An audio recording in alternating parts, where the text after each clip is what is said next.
Hello प्यारे बच्चों, I hope आप सभी ठीक होंगे। और बच्चों, cell cycle and cell division का आई होप आपने फर्स्ट एंड सेकंड लेक्चर देख लिया होगा और आज हम यहाँ पर थर्ड लेक्चर की बात करेंगे। तो बच्चों, हमने फर्स्ट एंड सेकंड लेक्चर में बात कर ली थी कि सेल डिवाइड क्यों करती है, कैसे करती है, सेल साइकिल क्या होती है। सेल साइकिल हमने एक्चुअली माइटोसिस की पढ़ ली थी, बोलो ठीक है ना, आप लोगों ने भी देख लिया होगा। अब सुनो बेटा, हमने आपको लास्ट लेक्चर में बताया कि सेल साइकिल क्या है, सेल डिवाइड कैसे कर रही थी, स्पेशली हमने बात की थी माइटोसिस में। और आपको माइटोसिस के अंदर ये बताया गया था कि हमारी जो एक डिप्लॉयड सेल है वो डिप्लॉयड सेल में जा सकती है, हैप्लॉयड सेल में जा सकती है। ये प्रोसेस थी बेटा माइटोसिस। और साथ ही आपको ये भी बताया गया था कि बेटा इन केस ऑफ एनिमल्स के केस में अगर आपको डिप्लॉयड सेल से डिप्लॉयड बनानी है, ऑलवेज क्या चलेगी, कौन सी प्रोसेस बेटा, माइटोसिस चलेगी। लेकिन एक याद करो, एक्सेप्शन भी आपको बताया गया था। वो एक्सेप्शन था बेटा मेल हनी बी का। आप सबको पता है बेटा कि जो मेल हनी बी की बॉडी होती है वो हैप्लॉयड होती है। अब आप बताओ बेटा, जब उसकी बॉडी ही हैप्लॉयड है, गैमीट भी हैप्लॉयड बनाएगा, प्रोसेस कैसी होगी, माइटोसिस। ध्यान रखना, ये एक्सेप्शन के तौर पर आप याद रख सकते हैं।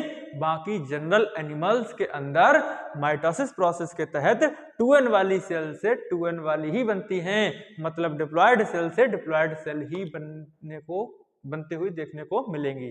बोलो इतना संभाल लोगे।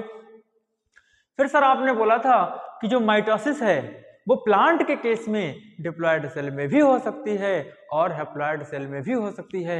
हाँ मेरे प्यारे बच्चे, प्लांट की जितनी भी नॉर्मल सेल हैं, प्लांट की जो ग्रोथ हो रही है ये माइटोसिस के थ्रू ही हो रही है। सर हैप्लॉयड सेल में कैसे माइटोसिस हो गई? याद करो, आपने पढ़े होंगे ब्रायोफाइट्स की मेन प्लांट बॉडी बेटा क्या थी, गैमीटोफाइट, और गैमीटोफाइट थी हैप्लॉयड। और हैप्लॉयड क्या बेटा, मल्टी सेलुलर स्टेज आ रही थी। तो वो इतनी सेल्स कहां से आई थी बेटा, वहां पर भी प्रोसेस चली थी माइटोसिस। क्या चली थी बच्चों, माइटोसिस। तो हमने माइटोसिस की जो भी स्टेज थी वो देख ली थी कि कितने स्टेप्स में कंप्लीट हुआ था, that is prophase, metaphase, anaphase और टेलोफेज। तो प्यारे बच्चों, प्रोफेज के जो कैरेक्टरिस्टिक्स जनरल थे आपको पता चल गए होंगे, है ना बेटा। मेटाफेज, एनाफेज, टेलोफेज, ये सारी की सारी हमने डिटेल में बातें कर ली थी। और साथ ही बेटा साइटोकाइनेसिस की भी बात कर ली थी। अरे हाँ बोल दो यार। तो बच्चे, हमने साइटोकाइनेसिस मतलब सेल डिवाइड कैसे करती है, सेल डिवीजन, जो एक्चुअल सेल डिवीजन है एनिमल के केस में हमने देखा था फरो का फॉर्मेशन हो रहा था, और प्लांट के केस में हमने देखा था सेल प्लेट का फॉर्मेशन हो रहा था। और साथ ही आपको बताया था कि जो सेल प्लेट का फॉर्मेशन होता है वो सेंटर से लेटरल वॉल्स की तरफ होता है, क्योंकि जो प्लांट की सेल वॉल्स होती हैं बच्चे वो होती है रिजिड। कैसी होती बेटा, रिजिड। तो हमने माइटोसिस सेल डिवीजन देख लिया था। आज उसके बाद हम पढ़ेंगे जो एनसीईआरटी में आपकी टॉपिक दे रखा है बच्चे, जिसका नाम है मियोसिस। तो माइटोसिस कंप्लीट के बाद अब हम देखने वाले हैं बेटा मियोसिस। बोलो ठीक है ना, चलो। तो मियोसिस देखेंगे बच्चे आज हम। मियोसिस क्या होती है, हम सबको पता है कि बच्चे माइटोसिस के अंदर प्लॉइडी रहती थी सेम। अगर डिप्लॉयड सेल है, एक पेरेंट सेल डिप्लॉयड है और दो डॉटर सेल भी डिप्लॉयड ही बन रही थी, और जो कि जेनेटिकली थी सेम। क्या थी बेटा, जेनेटिकली एग्जैक्टली सेम थी। अगर हैप्लॉयड से हैप्लॉयड वहां पर बन रही थी तो वो भी जेनेटिकली एग्जैक्ट सेम थी। लेकिन बेटा मियोसिस में ऐसा कुछ भी होने वाला नहीं है। सबसे बड़ी बात तो यह है कि मियोसिस के अंदर नंबर ऑफ क्रोमोसोम क्या देखने को मिलेंगे आपको, हाफ देखने को मिलेंगे। कहने का मतलब नंबर ऑफ क्रोमोसोम कम हो जाएंगे। हाँ सर, डिप्लॉयड से हैप्लॉयड हो जाएंगे। यस सर, ठीक है ना बच्चे, इतना ध्यान रख लोगे आप लोग, बहुत शानदार। साथ ही हमने माइटोसिस में आपको बताया था कि जब वहां पर एक पेरेंट सेल दो डॉटर सेल में कन्वर्ट हो रही थी तब वहां पर जेनेटिकली सेम थी, लेकिन मियोसिस के अंदर ऐसा कुछ भी देखने को नहीं मिलेगा। सर यहां क्या होगा, यहां पर बेटा एक पेरेंट सेल से चार डॉटर सेल बनेंगी और वो चारों की चारों आपस में एक दूसरे से क्या होंगी, डिफरेंट होंगी, जेनेटिकली डिफरेंट बनेंगी। बेटा ये आपस में जेनेटिकली डिफरेंट ही नहीं, ये पेरेंट सेल से भी डिफरेंट सेल होंगी। कहने का मतलब ये जेनेटिकली डिफरेंट होंगी, ठीक है ना। चलिए अब हम बात करते हैं यहां पर मियोसिस की। तो मियोसिस क्या होता है, सबको पता है बच्चे, सुन लो एक बार इधर। मियोसिस ऐसा division that reduce chromosome number. Sir इसमें क्रोमोसोम नंबर कम हो जाते हैं, हाँ बच्चे, number by half result in the production of haploid daughter cells. कम हो जाते हैं, कितने कम हो जाते हैं बेटा, हाफ हो जाते हैं, बोलो ठीक है ना। Meiosis ensure the production of haploid phases in its cycle of sexually reproducing organism, whereas fertilization restore diploid phase. Sir ये बात क्या कहना चाह रही है, हमें सही से बताओ। देखो बच्चे ये लाइन क्या कह रही है, ये लाइन ये बोल रही है कि जो सेक्सुअली रिप्रोड्यूसिंग ऑर्गेनिज्म हैं, देखो मैं इधर बताता हूं, सेक्सुअली रिप्रोड्यूसिंग ऑर्गेनिज्म हैं उनकी जो नॉर्मल बॉडी सेल्स होंगी वो क्या होंगी बेटा, डिप्लॉयड सेल्स। कैसी होंगी बेटा, डिप्लॉयड सेल। और आप सबको पता है ये लाइन कह रही है कि जब इनके अंदर होगी गैमीटोजेनेसिस, बोलो प्यारे बच्चों क्या होगी, गैमीटोजेनेसिस, मतलब गैमीट्स का फॉर्मेशन होगा। हाँ बेटा, गैमीट कैसे बनेंगे इसके, हैप्लॉइड बनेंगे। कैसे बनेंगे बेटा, हैप्लॉइड बनेंगे। ये जब गैमीटोजेनेसिस होती है, याद करो मैंने बोला जब डिप्लॉयड ऑर्गेनिज्म है और हैप्लॉइड गैमीट बनते हैं तो प्रोसेस बेटा यहां पर होती है बच्चे, प्रोसेस होती है बच्चे यहां पर, जल्दी बोल दो फटाफट, मियोसिस। क्या होती है बेटा, मियोसिस। तो वो ये कह रहे हैं कि मियोसिस ने नंबर ऑफ क्रोमोसोम को हाफ कर दिया है, लेकिन एक प्रोसेस और है जिसका नाम है फर्टिलाइजेशन। फर्टिलाइजेशन देखना क्या करेगी, देखना बेटा, वो ये कह रहे हैं कि जो डिप्लॉयड सेल के नंबर ऑफ क्रोमोसोम को हाफ किया है वो किसने किया है, मियोसिस ने किया है। और फिर से जो हमारा मेन ऑर्गेनिज्म था डिप्लॉयड वाला, उसके नंबर ऑफ क्रोमोसोम को फिर से रिस्टोर किसने कर दिया है, फिर से डिप्लॉयड किसने कर दिया है, उस प्रोसेस का नाम है फर्टिलाइजेशन। याद करो फर्टिलाइजेशन की डेफिनेशन क्या थी, reunion of male and female gamete. तो ध्यान से देखना मेरे प्यारे बच्चों, अगर ये मेल गैमीट है, क्या बेटा ये मेल गैमीट है, हैप्लॉइड होगा बेटा। और ये मान लो मैं, चलो ऐसे बना देते हैं, ये फीमेल गैमीट है बेटा, ये क्या बेटा, फीमेल गैमीट है। तो बेटा मेल एंड फीमेल गैमीट के फ्यूजन से हमारे पास क्या बन जाता था बेटा, जाइगोट। क्या बनता था बेटा, जाइगोट। और जाइगोट बेटा क्या है हमारे पास, फिर से डिप्लॉयड। तो ये लाइन यही कह रही है कि डिप्लॉयड ऑर्गेनिज्म में जब आप गैमीट का फॉर्मेशन करते हो तो बेटा यहाँ पर मियोसिस क्या करती है, नंबर ऑफ क्रोमोसोम को हाफ करती है और फिर से इस नंबर ऑफ क्रोमोसोम को रिटेन करने का काम या फिर रिस्टोर करने का काम जो कर रही है, उस प्रोसेस का नाम है फर्टिलाइजेशन। क्या नाम बच्चे, फर्टिलाइजेशन। बोलो यहां तक क्लियर है। अब आप लोग याद करो, जब हमने आपको माइटोसिस पढ़ाया था, माइटोसिस में हमने क्या बात की कि बेटा वहां पर आपकी जब सेल डिवाइड करने वाली थी उसने डीएनए का सिंथेसिस कर लिया था एस फेज में। न्यूक्लियस कितनी बार डिवाइड हुआ था, एक बार। सेल कितनी बार डिवाइड हुई थी, एक बार। मतलब एक बार न्यूक्लियर डिवीजन और एक बार क्या बेटा, सेल डिवीजन हुआ था। लेकिन बेटा हमारी जो मियोसिस है, यहां पर ऐसा कुछ भी होने वाला नहीं है, सारा खेल उल्टा हो जाएगा। बेटा मियोसिस में क्या क्या होने वाला है, मियोसिस में बच्चे दो बार तो न्यूक्लियस का डिवीजन होगा और दो बार सेल का डिवीजन होगा, लेकिन यहाँ पर डीएनए का जो रेप्लिकेशन है वो एक ही बार होगा। अब ये जो प्रोसेस है कहाँ कहाँ कैसे कैसे होती हैं, हम स्टेप वाइज बात करेंगे। बोलो ठीक है क्या, चलें आगे आ जाओ। तो वो कहते हैं मियोसिस इन्वॉल्व, मियोसिस में क्या क्या होने वाला है, दो बार तो आपको क्या देखने को मिलेगा बेटा, न्यूक्लियर डिवीजन।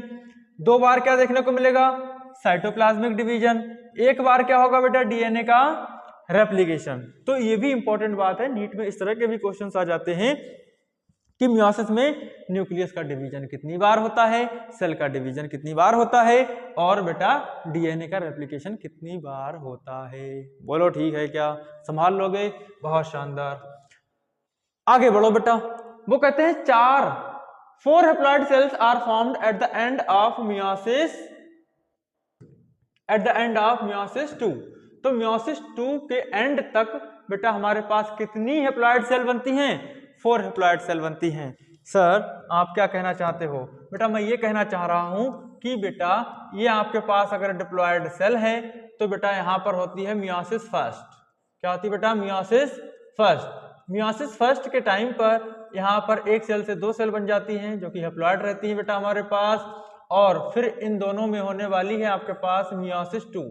क्या होगी बेटा? मियोसिस 2।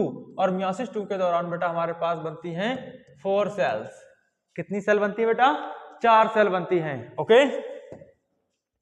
और इंपॉर्टेंट बात कि चारों सेल्स एक दूसरे से जेनेटिकली बेटा कैसी होती हैं? डिफरेंट।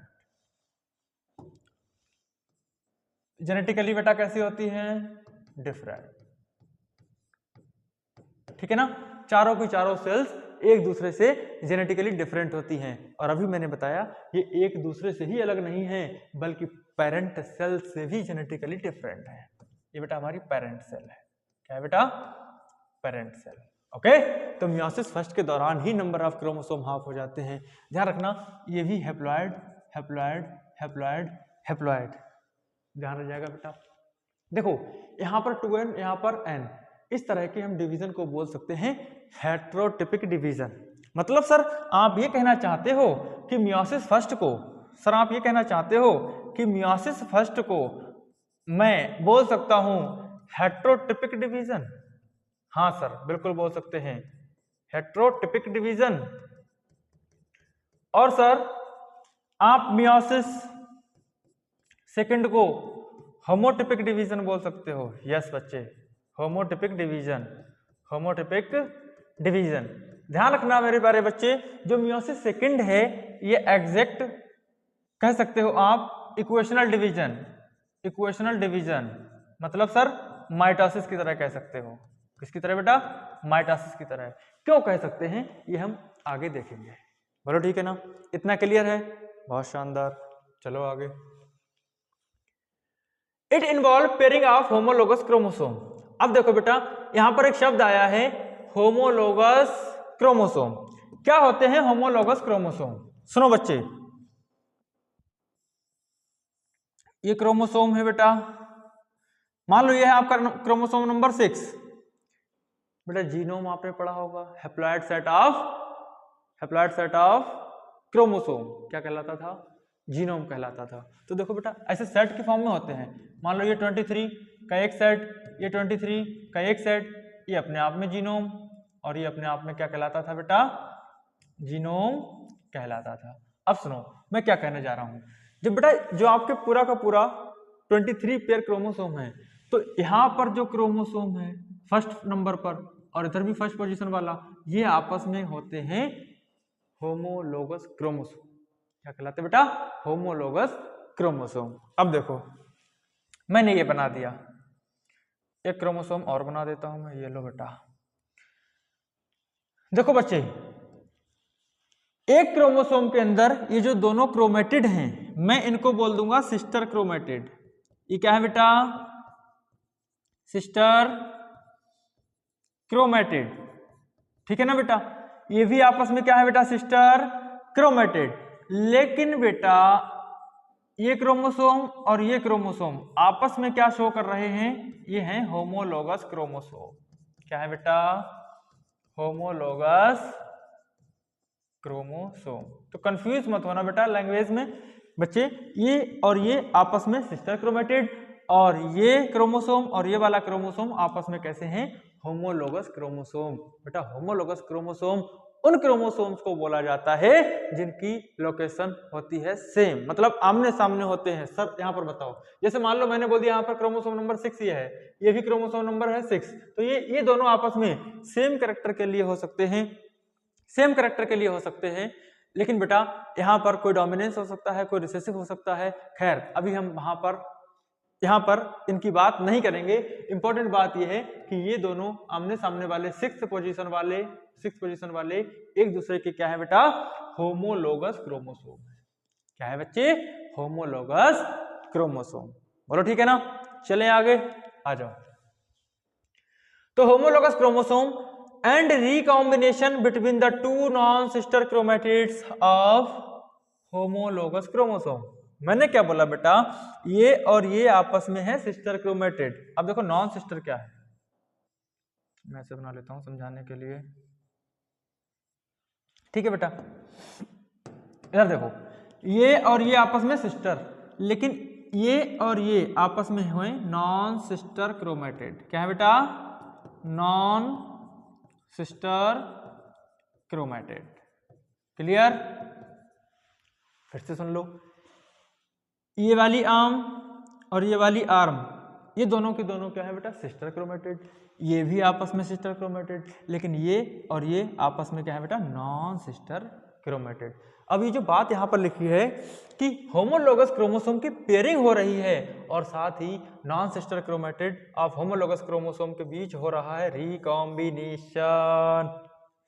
याद करो बेटा, रिकॉम्बिनेशन होगा तभी ना जेनेटिकली डिफरेंट सेल बनेगी। बताया था ना मैंने, मियोसिस के एंड में जो 4 सेल बनती हैं, चारों की चारों एक दूसरे से जेनेटिकली कैसी होती है बेटा, डिफरेंट होती हैं। संभाल लोगे ना, बहुत शानदार। चलें आगे। देखो, meiosis first begins after replication of parent chromosome to form identical sister chromatid at S phase. वो देखो कितनी बढ़िया बात कह रहे हैं। देखो बच्चे, हमने जो सेकेंड लेक्चर में पढ़ा था कि एस फेज के अंदर डीएनए का, एस फेज के अंदर डीएनए का हो रहा था रेप्लिकेशन। क्या हो रहा था बेटा, डीएनए का, लिख देता हूं मैं, एस फेज के अंदर हमने पढ़ा था बेटा, एस फेज के अंदर डीएनए का हो रहा था रेप्लिकेशन। लेकिन बेटा जो क्रोमोसोम थे, बोलो नंबर ऑफ क्रोमोसोम क्या थे बच्चे, सेम थे, यही बताया ना। लेकिन मैंने आपको क्या बताया था कि ऐसे फेज में अगर अगर डीएनए का रेप्लिकेशन हो गया तो नंबर कैसे नहीं बढ़े क्रोमोसोम के। तो बेटा ये अभी एक क्रोमोसोम है। अब देखो वो ये कह रहे हैं कि आइडेंटिकल सिस्टर क्रोमेटिड, यहां पर रेप्लिकेशन करेंगे किसका, सिस्टर क्रोमेटिड, मतलब ये अपने जैसी एक और बना लेगी। चलो मैं इसको अलग कलर से रिप्रेजेंट कर देता हूं, मतलब ये अपने जैसी एक और बना लेगी बेटा, है ना बेटा। तो देखो क्रोमोसोम तो अभी भी इसको एक काउंट करेंगे, एक chromosome is equal to 2 chromatid, है ना। क्रोमोसोम ये अब भी एक ही है, लेकिन बेटा अब एक क्रोमोसोम के अंदर कितने क्रोमेटिड हो गए, 2 क्रोमेटिड हो गए, लेकिन क्रोमोसोम तो सेम ही है ना। वो यही कहना चाह रहे हैं कि बेटा एस फेज के अंदर हमने नंबर ऑफ क्रोमोसोम तो बढ़ते हुए देखने को नहीं मिले, लेकिन नंबर ऑफ क्रोमेटिड तो बढ़ गए। पढ़ो इसको, identical sister chromatid at S phase. तो एस फेज में आइडेंटिकल सिस्टर क्रोमेटिड की कॉपी बन गई थी। अब देखना आगे चल के हम इन्हीं को स्प्लिट करेंगे, ठीक है ना। अरे समझ गए, बहुत शानदार। चलो आगे, मियोसिस इज नॉन इक्वेशनल। याद करो बेटा, हमने माइटोसिस को क्या बोला था, इक्वेशनल डिवीजन, इक्वेशनल, ठीक है बेटा, और रिडक्शनल डिवीजन। तो ध्यान रखना मियोसिस क्या है बेटा, नॉन इक्वेशनल या फिर रिडक्शन डिवीजन। रिडक्शन क्यों बोला इसको, क्योंकि यहां पर जो नंबर ऑफ क्रोमोसोम हो जाते हैं बच्चे वो हाफ हो जाते हैं। बोलो ठीक है ना। चलें आगे। देखो अब हम पढ़ेंगे बेटा, देखो हम लोग पढ़ रहे थे मियोसिस। तो बेटा जो मियोसिस है वो 2 स्टेप में कंप्लीट होती है बेटा, 2 स्टेप्स में कंप्लीट होती है, that is meiosis first and meiosis second. बोलो ठीक है ना, संभाल लोगे इतना। चलिए आगे देखो, मियोसिस फर्स्ट में भी बेटा जो सबसे पहली स्टेज आती है, पहले तो कुछ और समझ लो। देखो बच्चे, हमने आपको बना के दिखाया था सेल साइकिल, इधर देख लो।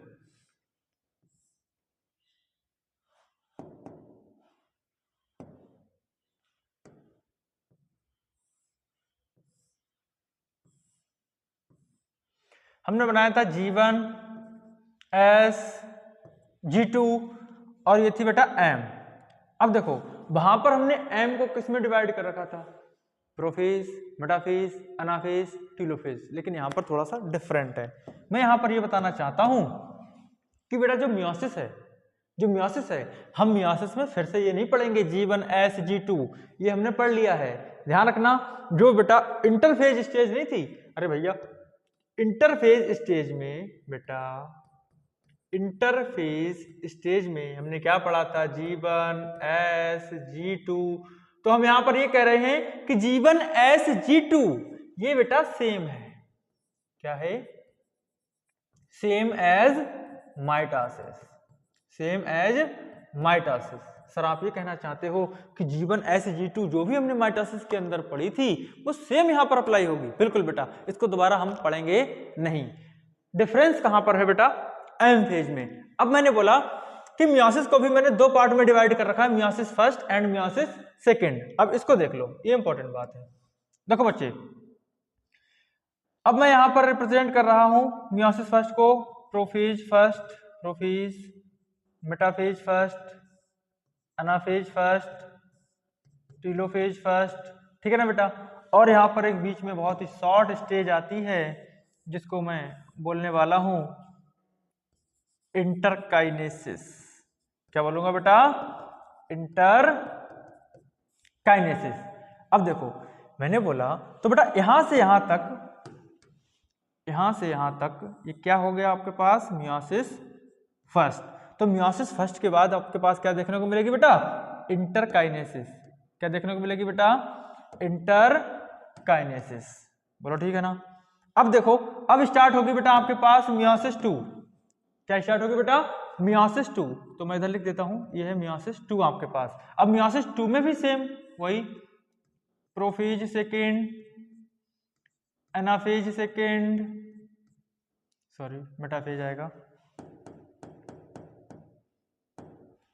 मेटाफेज सेकेंड, एनाफेज सेकेंड, है ना बेटा। और फिर बाद में क्या आ जाएगा बेटा, टीलोफेज सेकेंड। बाहर लिख देता हूं मैं, टीलोफेज सेकेंड। और फिर फाइनली जो सबसे लास्ट होगी वो आपकी होगी फिर से सेल डिवीजन। बोलो ठीक है ना, मतलब साइटोकाइनेसिस। अभी इसको छोड़ दो, अभी आप इस पर फोकस करो कि बेटा जो इंटरफेज थी वो सेम है माइटोसिस की तरह, मियोसिस के केस में भी, ठीक है ना। तो G1 S G2 ये हम दोबारा नहीं पढ़ेंगे, हम सीधे मियोसिस को स्टार्ट करेंगे बेटा प्रोफेज फर्स्ट से।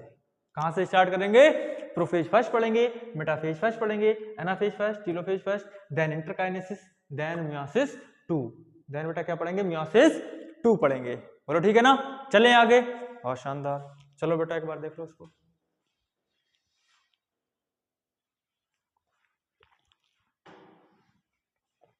सुनो, प्रोफेज फर्स्ट को मैंने स्टार्ट किया है बेटा टिपिकली लॉन्गर। देखो बच्चे, जो प्रोफेज थी, प्रोफेज सेकंड पढ़ेंगे, उनकी कंपैरिजन में प्रोफेज फर्स्ट क्या है बच्चे, लॉन्गर है, okay, and more complex than prophase of mitosis. जो माइटोसिस के अंदर बेटा प्रोफेज थी उससे ज्यादा कॉम्प्लेक्स है, क्योंकि इसको फर्दर हमने सब क्लासेस में डिवाइड कर रखा है on the basis of chromosomal behaviour. Important बात क्या है बेटा, प्रोफेज को फर्दर मैंने 5 सब स्टेजेस में डिवाइड कर रखा है on the basis of chromosomal behaviour, okay. सुनो, तो include 5 phases on the basis of chromosomal behaviour. किस बेस पर बेटा कर रखा है हमने, on the basis of chromosomal behaviour. संभाल लोगे, चले आगे, आ जाओ।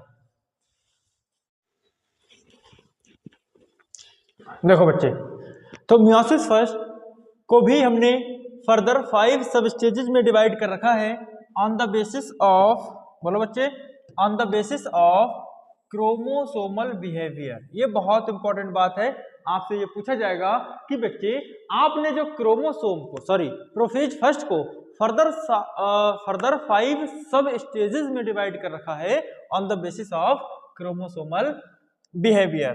बोलो ठीक है ना, संभाल लोगे, बहुत शानदार। देखो बच्चे, प्रोफेज फर्स्ट, प्रोफेज फर्स्ट, देखो बेटा प्रोफेज फर्स्ट ये आपके पास आ गई प्रोफेज फर्स्ट। तो ध्यान रखना प्रोफेज फर्स्ट सबसे लॉन्गेस्ट है बेटा हमारे पास यहाँ पर, और प्रोफेज फर्स्ट को हमने डिवाइड कर रखा है फर्दर 5 सब स्टेजेस में। नाम चला जाएगा इनका लेप्टोटीन। क्या बेटा? लेप्टोटीन। और जो दूसरी है वो है बेटा जाइगोटीन। तीसरी क्या जाएगी बेटा? पैकेटीन, है ना, पैकेटीन और diplotene, and last one is diakinesis. क्या बेटा? डायाकाइनेसिस। बोलो संभाल लोगे क्या? ठीक है ना बच्चे? अभी आपको सीक्वेंस भी याद रहना चाहिए। ओके, तो प्रोफेज फर्स्ट को हमने 5 सब स्टेजेस में डिवाइड किया है, लेप्टोटीन, जाइगोटीन, पैकेटीन, डिप्लोटीन और डायाकाइनेसिस। जिसको जैसे याद है वैसे याद रख सकता है, और जिसको नहीं पता है मैं उसके लिए एक ट्रिक बता सकता हूं। तो इसको मैं याद रखवा सकता हूं बेटा। ले जाएंगे प्यारे, ले जाएंगे प्यारे दिलवाले दुल्हनिया, ले जाएंगे प्यारे दिलवाले दुल्हनिया। तो बेटा दिलवाले ही ले जा सकते हैं दुल्हनिया को, है ना। सुनो, ले जाएंगे प्यारे दिलवाले दुल्हनिया, ये सीक्वेंस याद करने के लिए आपके लिए ट्रिक है। ठीक है बच्चे? ले का मतलब यहाँ पर लेप्टोटीन से जाएंगे जाइगोटीन, प्यारे से पैकेटीन और दिल वाले से डिप्लोटीन, और दुल्हनिया से क्या है बेटा? डायाकाइनेसिस। तो दिल का है डिप्लोटीन से और दुल्हनिया का कैसे बेटा? डायाकाइनेसिस से है। अब यहाँ पर हम ब्रीफ डिस्क्रिप्शन देखने वाले हैं कि क्या होता है लेप्टोटीन में, क्या होता है जाइगोटीन में, पैकेटीन में, डिप्लोटीन में और डायाकाइनेसिस के अंदर क्या क्या होता है। उससे पहले आप याद करो कि प्रोफेज जो बेटा आपके पास माइटोसिस वाली थी उसमें क्या हो रहा था। याद करो, माइटोसिस की प्रोफेज में न्यूक्लियर मेम्ब्रेन डिसअपियर हो रही थी, अदर सेल ऑर्गेनल्स डिसअपियर हो रहे थे। तो ठीक वो भी वही चीजें यहाँ पर भी चलेंगी। तो ध्यान रखना, चाहे लेप्टोटीन हो, जाइगोटीन हो, पैकेटीन हो, डिप्लोटीन हो, डायाकाइनेसिस हो, बस एक बात दिमाग में हमेशा रहनी चाहिए, अभी हम प्रोफेज के अंदर ही हैं, अभी हम प्रोफेज के अंदर ही हैं। यहां से प्रोफेज स्टार्ट हुई है और यहां पर प्रोफेज एंड हो रही है। अगर आप ध्यान से देख पा रहे होगे तो ये तो बेटा बाहर वाली जो लेयर दिखाई दे रही है ये किसकी बेटा? सेल है, और इसके अंदर क्या है बेटा? Nucleus, nucleus, nucleus, nucleus, nucleus. आप यहाँ पर देख रहे होगे न्यूक्लियस मेम्ब्रेन आपको क्या होती हुई दिखाई दे रही है? डिसअपियर होती हुई दिखाई दे रही है। अब हम इसमें देखने वाले हैं। और याद करो, माइटोसिस में आपको क्या बताया गया था? माइटोसिस में ये बताया गया था कि जो बेटा आपका क्रोमेटिन थ्रेड होता है वो होता है बिखरा हुआ पड़ा होता है, इलांगेटेड फॉर्म में होता है। तो ध्यान रखना, जो आपके पास लेप्टोटीन स्टेज है, यहां पर भी जो क्रोमेटिन मटेरियल है या फिर मैं कह दूं क्रोमोसोम है, तो लेप्टोटीन स्टेज में जो आपके पास क्रोमोसोम है वो ध्यान रखना बेटा होते हैं लॉन्गेस्ट। इस वाली स्टेज में कैसे होते हैं बेटा chromosome? Longest and thinnest, longest and thinnest. आपको भी पता है, हमने आपको बताया था प्रोफेज के एंड होते होते हमारा जो क्रोमोसोमल मटेरियल है वो और कॉम्पैक्ट और कॉम्पैक्ट और कंडेंस मतलब मैक्सिमम कंडेंसेशन हमें देखने को मिल गया था प्रोफेज एंड के बाद मेटाफेज के अंदर। ठीक है ना बेटा? तो यहां पर भी आप देख सकते हो जो क्रोमोसोमल मटेरियल है या फिर जो आपके पास क्रोमेटिन मटेरियल है वो इस स्टेज में लॉन्गेस्ट और थिनेस्ट है। फिर देखो और कॉम्पैक्शन और कॉम्पैक्शन और कॉम्पैक्शन, सबसे ज्यादा कॉम्पैक्शन। संभाल लोगे बेटा? तो लेप्टोटीन स्टेज में आप देख सकते हो ये जो थ्रेड पड़े हुए हैं लॉन्गेस्ट थिनेस्ट है। इसको मैं बाहर निकाल के इस तरह से देख सकता हूं। तो prophase begins, chromosome start condense. तो सबसे पहले क्या होने लग जाता है? क्रोमोसोमल का कंडेंसेशन स्टार्ट हो जाता है। संभाल लोगे? आगे पढ़ो बेटा। जाइगोटीन, जाइगोटीन में क्या हो रहा है? साइनेप्सिस, इसमें होता है साइनेप्सिस, मतलब साइनेप्टोनिमल कॉम्प्लेक्स का फॉर्मेशन होने लग जाएगा। ये साइनेप्टोनिमल कॉम्प्लेक्स क्या है बेटा? ये दोनों क्रोमोसोम्स को जो बीच में जोड़ने वाली कुछ स्ट्रक्चर बन रही होगी, ये देखो बेटा इसको बोला है, ये जो बीच में स्ट्रक्चर बन रही है यही है बेटा आपके पास साइनेप्टोनिमल कॉम्प्लेक्स। क्या है बेटा? Synaptonemal complex. ठीक है ना? और पैकेटीन में क्या हो रहा है? यहां पर देखो बेटा ये जो होमोलोगस क्रोमोसोम है, होमोलोगस क्रोमोसोम है, थ्रू आउट द लेंथ ये जुड़े रहते हैं किससे बेटा? Synaptonemal complex. तो ध्यान रखना साइनेप्टोनिमल कॉम्प्लेक्स जो क्लियर कट देखने को मिल रही है वो हमें पैकेटीन में देखने को मिल रही है बेटा, और इस तरह से आप देख सकते हो, और इसी को हम लोग बोल देते हैं क्रॉसिंग ओवर। क्या बोल देते हैं बेटा? Crossing over. यहाँ पर DNA exchange by non sister chromatids. क्या हो रहा है ध्यान से देखना बेटा, मैं इधर बना के दिखा देता हूं आपको। ये आपस में क्या बेटा? Sister chromatid. क्या है बच्चे? Sister chromatid. और ये बेटा व्हाइट व्हाइट वाले आपस में क्या है बेटा? Sister chromatid. लेकिन जो क्रोमोसोम का एक्सचेंज हो रहा है ये हो रहा है नॉन सिस्टर क्रोमेटिड के बीच। कहां हो रहा है बेटा? नॉन सिस्टर क्रोमेटिड के बीच। ये देखो बेटा, crossing over between non sister chromatid, non sister chromatid. But ये दोनों अभी भी क्या है मेरे प्यारे बच्चों? Homologous chromosome. क्या है बेटा? Homologous chromosome.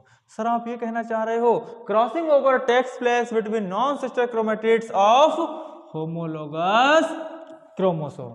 ठीक है ना? यही बात है। अभी हम इसकी लैंग्वेज देखेंगे, डोंट वरी, पहले डायग्राम देख लो। फिर क्या होगा बेटा? फिर यहां पर नेक्स्ट स्टेज इसका नाम है डिप्लोटीन। डिप्लोटीन में क्या होता है बेटा? एक एक्स शेप की बॉडी बन जाती है। क्रॉसिंग ओवर हुई, एक्स शेप की बॉडी बन गई। उस एक्स शेप की बॉडी को मैं बोलता हूं बेटा कियास्मेटा का फॉर्मेशन हो चुका है। क्या हो गया बेटा? कियास्मेटा का फॉर्मेशन हो गया है। ओके, तो यहां पर कियास्मेटा का फॉर्मेशन हो चुका है। अब देखो बच्चे, डायाकाइनेसिस में क्या होता है बेटा? न्यूक्लियर मेम्ब्रेन डिसअपीयर होने लगती है। अब हम इस पांचों स्टेजेस के स्टेज वाइज कैरेक्टर्स देख लेते हैं, कौन सी स्टेज में क्या होता है। अगर ये डायग्राम आपकी इमेजिनेशन में है तो बहुत ही आसान लगेगा आपको प्रोफेज फर्स्ट। बोलो ठीक है ना? चलें आगे, आ जाओ। तो सबसे पहली स्टेज है बेटा आपके पास लेप्टोटीन। ध्यान रखना, इसकी बात चल रही है, और जितनी मैंने इसके बारे में बातें बताई हैं, देखो प्यारे बच्चों वही लिखी हुई है। क्या लिखा है देखो, क्रोमोसोम बिकम्स ग्रेजुअली विजिबल। आपको भी पता है क्रोमोसोम हमारा प्रोफेज में ही दिखाई देने लग गया था, तो ये भी प्रोफेज की स्टेज ही तो है बेटा। तो क्रोमोसोम यहाँ पर भी आपको दिखाई देंगे gradually visible under light microscope. Important बात is here, under light microscope में ही आप देख सकते हो क्या? Chromosome, leptotene. Compaction of chromosome is continuous. Compaction समझते हो? कंडेंसेशन हो रहा है क्रोमैटिन मटेरियल का। अभी मैंने बेटा आपको क्या बताया था कि इस स्टेज में जो आपका क्रोमैटिन मटेरियल है वो लॉन्गेस्ट है और थिनेस्ट है। तो लॉन्गेस्ट है, थिनेस्ट है, उसका क्या होने लग जाएगा? कॉम्पैक्शन स्टार्ट हो जाएगा। All chromosomes longest and thinnest remains directed towards centriole. बहुत इंपॉर्टेंट बात है। वो कह रहे हैं कि किसी भी प्रोफेज की जो फर्स्ट लेप्टोटीन स्टेज है, देखो बच्चे लेप्टोटीन स्टेज है, वो कहते हैं कि जो भी क्रोमोसोम्स हैं हमारे पास, जो क्रोमोसोम्स हैं हमारे पास, वो मान लो इस तरह से कुछ पड़े हुए हैं, आप इसको समझो कि all chromosomes remains directed towards centriole. मतलब जो भी क्रोमोसोम्स होते हैं बेटा, वो बेटा किस तरफ क्यों रहते हैं? सेंट्रियोल साइड में रहते हैं, है ना? सेंट्रियोल साइड में रहते हैं। यहाँ पर इस डायग्राम को दूसरे तरीके से बना देते हैं। ये लो, अरे इसी में देख लो पीछे, इधर देखो बेटा, वो कह रहा सेंट्रियोल साइड में रहते हैं सारे के सारे क्रोमोसोम। इसीलिए जब ये आप इसको कॉम्पैक्ट फॉर्म में एक साथ सारे को देखोगे तो आपको ऐसा लगेगा जैसे कि गुलदस्ता रखा हुआ है। क्या रखा हुआ बेटा? गुलदस्ता। तो इसीलिए इसी को बोला है हमने कि so appears like a bouquet. Bouquet का मतलब बेटा यहाँ पर हो गया आपके पास गुलदस्ता। ठीक है ना? संभाल लोगे? बहुत शानदार। तो लेप्टोटीन स्टेज में जो इंपॉर्टेंट बात है कि आप इसके अंदर क्रोमोसोम देख सकते हो लाइट माइक्रोस्कोप में, और बेटा क्रोमोसोम का जो कॉम्पैक्शन है क्लियर रहता है। और आपसे ये पूछा जाएगा बुके का फॉर्मेशन कौन सी स्टेज में होता है? That is leptotene. कौन सी स्टेज में बच्चों? लेप्टोटीन। ओके, आ जाओ आगे। नेक्स्ट स्टेप का नाम है बेटा जाइगोटीन। क्या है बेटा? जाइगोटीन। जाइगोटीन में क्या हो रहा था? Homologous chromosome start pairing called as synapsis. देखो बच्चे, मैंने बोला होमोलोगस क्रोमोसोम की पेयरिंग हो रही है बेटा। ये और ये आपस में क्या है? Homologous chromosome. ये और ये आपस में क्या है? Homologous chromosome. देखो ना इन्हीं की तो हो रही है पेयरिंग। तो ये बेटा आपस में ये होमोलोगस क्रोमोसोम, ये होमोलोगस क्रोमोसोम। तो होमोलोगस की जो पेयरिंग है वो कहां से स्टार्ट हुई है? जाइगोटीन से। देखो बेटा यहाँ पर पेयरिंग नहीं है, बिल्कुल अलग अलग पड़े हुए हैं, अलग अलग पड़े हुए हैं, ठीक है ना बेटा। यहाँ पर क्या हुआ देखो, पेयरिंग होने लग गई है। किस स्टेज में? जाइगोटीन स्टेज के अंदर। बोलो ठीक है ना। तो स्टार्ट पेयरिंग कॉल्ड साइनेप्सिस। तो जहां पर पेयरिंग हो रही थी उसी को मैंने बोल दिया synapsis. Synapsis is accompanied by the formation of complex structure called synaptonemal complex. और जहां पर ये मिलते हैं वहां पर एक स्ट्रक्चर बनती है जो कि इनको जोड़ के रखती है। मैं इनको बोल देता हूं बेटा synaptonemal complex. The complex formed by a pair of synapsed homologous chromosome is called bivalent और टेट्राड। अब समझो क्या होता है बाइवेलेंट और क्या होता है टेट्राड। सुनो बच्चे, एक क्रोमोसोम, ये बेटा एक क्रोमोसोम है, ओके।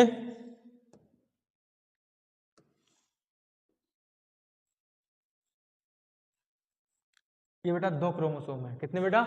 दो क्रोमोसोम। मैं लिख देता हूं, यहां पर कितने क्रोमोसोम है बेटा? दो क्रोमोसोम। दो क्रोमोसोम, वो भी कौन से वाले? Homologous chromosome. तो बेटा ये दो क्रोमोसोम, आप बताओ दो क्रोमोसोम के अंदर कितनी क्रोमेटिड दिखाई दे रहे हैं? 1 2 3 4। तो बताइए 2 chromosome is equal to 4 chromatid, 2 chromosome is equal to 4, 2 chromosome is equal to 4 chromatid. और 4 क्रोमेटिड जो हैं बेटा, इसी को मैंने बोल दिया है बाईवैलेंट। क्या बोला बेटा? बाईवैलेंट, ठीक है बेटा। तो बाईवैलेंट या फिर मैं इसी को बोल देता हूं टेट्राड। क्या बोल दूंगा बेटा? टेट्राड। तो कोई आपसे पूछे कि बच्चे एक टेट्राड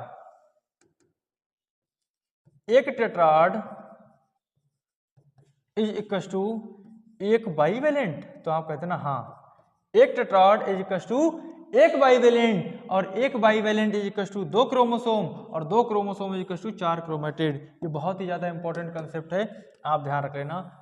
क्वेश्चंस इस लैंग्वेज से आपके गलत हो सकते हैं, ठीक है बेटा। तो एक टेट्राड क्या होता है? एक बाईवैलेंट में दो क्रोमोसोम, और दो क्रोमोसोम बोले तो 4 क्रोमेटिड। बोलो बेटा दो क्रोमोसोम बोले तो 4 क्रोमेटिड। संभाल लोगे यहां तक? चलें आगे, लिखा हुआ है नीचे।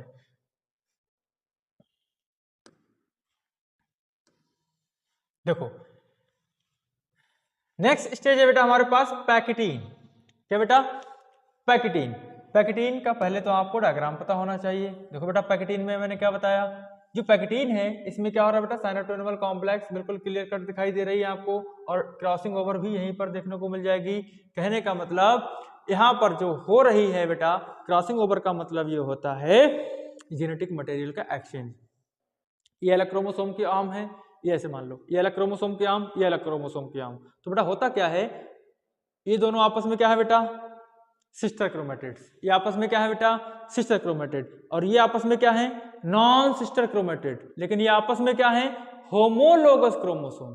फिर से समझो, ये आपस में दोनों के दोनों होमोलोगस क्रोमोसोम, ये आपस में दोनों के दोनों सिस्टर क्रोमेटिड, ये भी सिस्टर क्रोमेटिड, लेकिन ये वाले क्या है? Non sister chromatid. तो जेनेटिक मटेरियल का जो एक्सचेंज हो रहा है वो हो रहा है बेटा नॉन सिस्टर क्रोमेटिड के बीच। किसके बीच हो रहा है बेटा? नॉन सिस्टर क्रोमेटिड के बीच। तो नॉन सिस्टर क्रोमेटिड के बीच हो रहा है क्रॉसिंग ओवर, तभी तो जेनेटिकली चारों की चारों सेल्स डिफरेंट थी। याद करो बेटा, वरना जेनेटिक मटेरियल डिफरेंट कैसे हो जाता? ऐसे ही हुआ है। आप कुछ ऐसे मान लो, इस आधी फिंगर को काट के इस पर चिपका दिया जाए, इसको काट के इसके ऊपर चिपका दिया जाए, ठीक है ना बेटा। और इसके आगे वाली स्टेज में मैंने बोला एक्स शेप की बॉडी बन रही है, दैट इज कॉल्ड कियास्मेटा, ठीक है ना। सुनो, तो इस वाली स्टेज की बात चल रही है बेटा। पैकेटिन कंपैरेटिवली लॉन्गर है देन लेप्टोटीन एंड जाइगोटीन। तो लेप्टोटीन और जाइगोटीन से कंपैरेटिवली लॉन्गेस्ट है कौन सी बेटा? पैकेटीन, ठीक है ना। 4 क्रोमेटिड्स ऑफ ईच बाईवैलेंट। अभी अभी बताया बेटा एक बाईवैलेंट में, एक बाईवैलेंट में कितने क्रोमेटिड? 4। एक बाईवैलेंट में कितने क्रोमेटिड बेटा? 4। तो वो कह रहा 4 chromatids of each bivalent chromosome becomes distinct, अलग अलग हो जाते हैं। और क्लियर कट आप इसको देख सकते हो as a tetrad, clear cut आप इनको देख सकते हो बेटा एज अ टेट्राड, ये टेट्राड है बेटा एक। Site at which crossing over occurs between, अब देखो इंपॉर्टेंट बात, हमने बताया कि जो क्रॉसिंग ओवर है बेटा वो किस किस के बीच हो रहा है, तो क्रॉसिंग ओवर हो रहा है आपका non sister chromatid but homologous chromosome, वही लिखा है non sister chromatids of homologous chromosome, इसी को मैं कहता हूं रिकॉम्बिनेशन नोड्यूल्स। यहां पर क्या बन गया बताइए, रिकॉम्बिनेशन नोड्यूल, एक गांठ लाइक स्ट्रक्चर बन जाती है जिसको मैं बोल सकता हूं recombination nodule. Crossing over is exchange of genetic material between two homologous chromosome, तो दो होमोलोगस क्रोमोसोम के बीच जेनेटिक मटेरियल का एक्सचेंज होना क्या कहलाता है बेटा, क्रॉसिंग ओवर। क्या कहलाएगा बच्चे, क्रॉसिंग ओवर, संभाल लोगे इतना।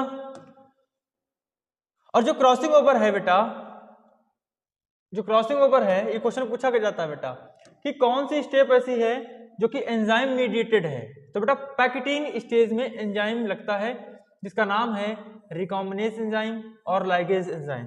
ध्यान रखना बेटा, ये रिकॉम्बिनेज और लाइगेज दोनों के दोनों एंजाइम हैं जो कि कौन सी स्टेज में लग रहे हैं, पैकेटिन स्टेज में, ये क्वेश्चन पूछा जाता है।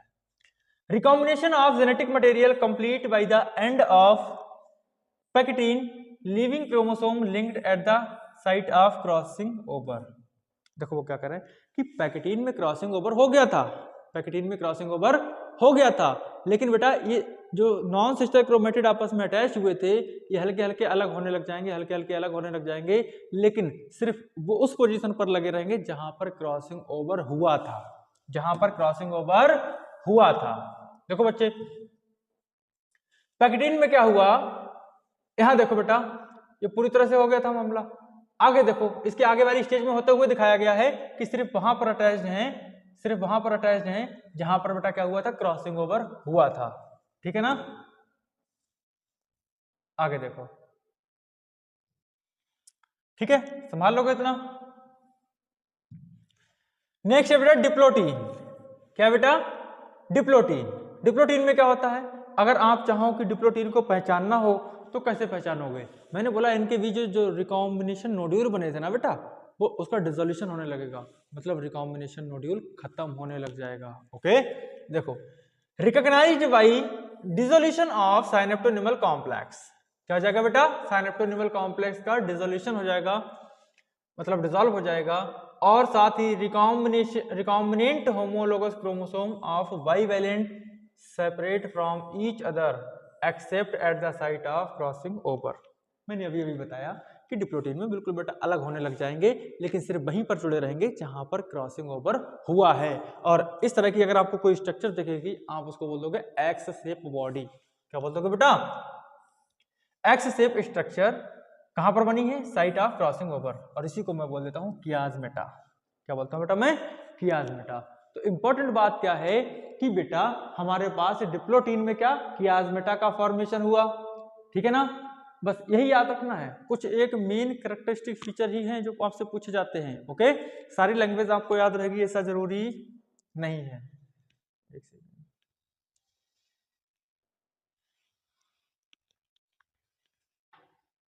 ठीक है बच्चे, चलो देखो कितनी प्यारी बात लिखी है, इन oocytes ऑफ सम वर्टिब्रेट, कुछ वर्टिब्रेट्स की जो oocytes होती हैं बेटा, डिप्लोटीन लास्ट फॉर मंथ और ईयर्स। याद करो जब आप पढ़ते थे फीमेल ह्यूमन में oogenesis, तब वहां पर आपको बताया जाता था कि जो प्रोफेज फर्स्ट में हमारी जो oocyte थी वो अरेस्ट हो गई थी, है ना, आफ्टर मैच्योरिटी फिर मियोसिस फर्स्ट कंप्लीट हुई थी। अरे पढ़ा है कि नहीं पढ़ा है, बिल्कुल पढ़ा होगा। तो बेटा वो ये कह रहे हैं कि प्रोफेज फर्स्ट में भी अगर कोई स्पेशली पूछ ले कौन सी स्टेज महीनों या फिर सालों तक अरेस्ट रह सकती है, that is diplotene, that is बेटा डिप्लोटीन। संभाल लोगे। लास्ट स्टेज है प्रोफेज फर्स्ट की जिसका नाम है डायाकाइनेसिस। क्या है बच्चे, डायाकाइनेसिस। सर डायाकाइनेसिस को कैसे पहचानेंगे, marked by the terminalization of chiasmata. तो कैसे पहचानोगे? जो कियास्मेटा का फॉर्मेशन हुआ था उसका टर्मिनलाइजेशन मतलब टूटने लग गया है, मतलब टूटने लग गया है। देखो ना, ये जो कियास्मेटा का फॉर्मेशन हुआ था बेटा, ये पूरा का पूरा डिसॉल्व हो चुका है, पूरा का पूरा लगभग डिसॉल्व हो चुका है, और chiasmata visible within bivalent. Okay, सुनो आगे।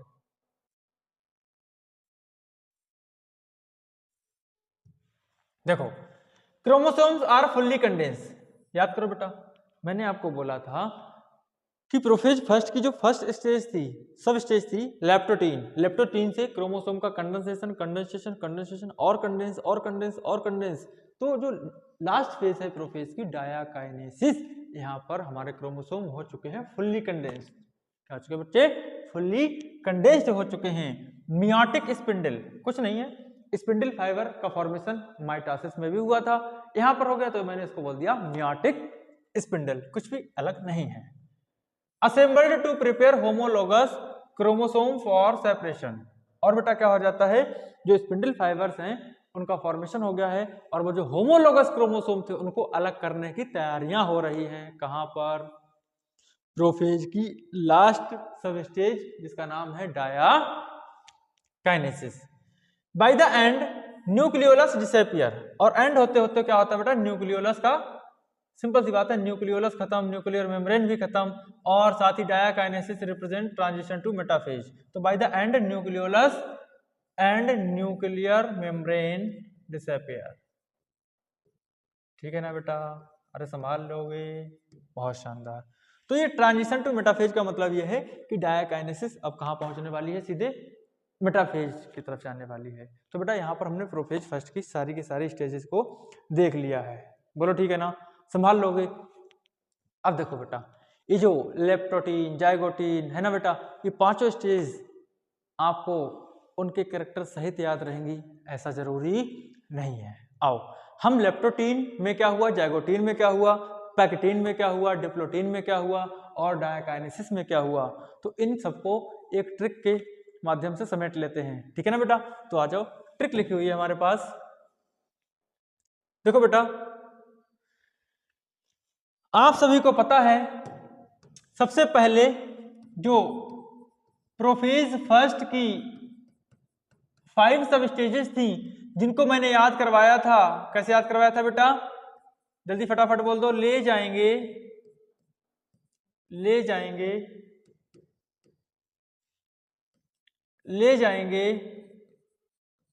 प्यारे दिलवाले दुल्हनिया। क्या बता बेटा? यही बताया था हमने? बिल्कुल बताया था सर। तो आपको ये जो 5 स्टेजेस हैं, सब स्टेजेस हैं, ये तो याद हो गई होंगी, है ना बेटा? जल्दी बोलो फटाफट मेरे साथ। ले जाएंगे प्यारे दिलवाले दुल्हनिया।